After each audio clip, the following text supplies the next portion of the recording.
blood on your hands. Perhaps Australia's young inventors will fare better, but I doubt it. For in truth, there is no machine that can deliver peace, no equation to unravel, no hidden secret to uncover.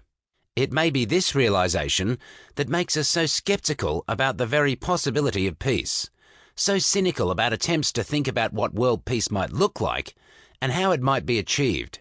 In his book on war and conflict in Africa, Paul D. Williams suggested that understanding war was much like understanding cooking. Wars have different ingredients that are cooked in different ways to produce different effects. Peace is the same. I think we know what most of the ingredients are. I think we are getting better at understanding the recipes that give us the most satisfying results, though there is still some way to go. But we remain unsure about whether we want to buy the ingredients and dedicate time to cooking. Other things seem more important, interesting, or alluring. Sometimes violence appears to offer quicker and easier ways of getting what we want. Sometimes violence in other parts of the world seems less important than the seemingly pressing issues right under our noses. As Sahir reminds us, people have to decide whether they want peace or not. For more than a decade, I have dedicated my professional life to supporting the implementation of an international principle called the responsibility to protect. R2P, as it has become known, demands the protection of populations from the very worst of abuses, genocide and other atrocity crimes. I came to realize that as important as this work is, we cannot hope for lasting and permanent change without a deeper transformation in how we organize things, a transformation towards greater peacefulness. I also came to realize that we were not moving in the right direction, that unless things changed, the world my son would inherit would be one possibly even more violent than the one I had grown up in. Last year, I took a train from London to Brussels. The train line goes right through the battlegrounds of the First World War, where so many lives were lost. I crossed international borders, once ferociously disputed, without anyone even checking my passport.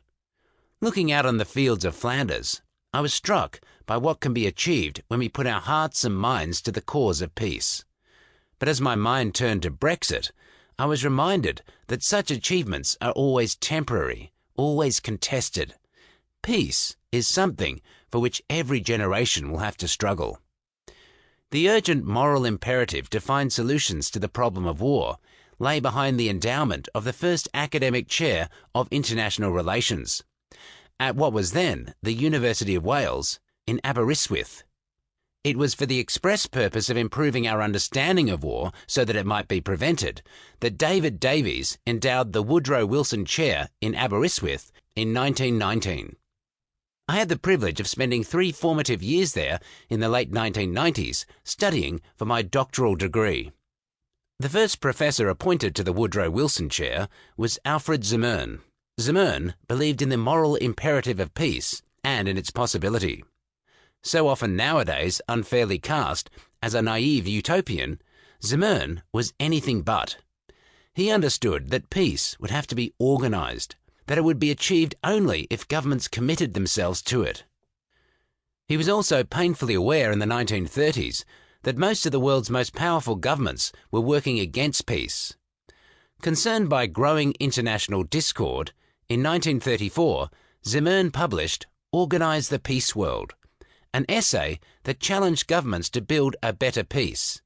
It was a powerful essay that leveled strong moral arguments about why peace matters and why governments should care about it with practical points about how that might be done. War must be so effectively prevented as to eliminate it from the calamities to be reckoned with in the modern world, he wrote. That is to say, not only must war itself disappear, but the fear of war and all that fear carries with it must be eliminated also. To do that, he argued, governments must be prepared to prioritize the common good, establish a collective system for the maintenance of peace, be clear in their purpose of preventing war, and wholehearted in their support for collective measures. Reflect their commitment to peace through domestic policies that promote the welfare of their peoples. Zimmern coined the term welfare state, and foster bonds of international cooperation in peacetime. Zimmern lobbied for the establishment of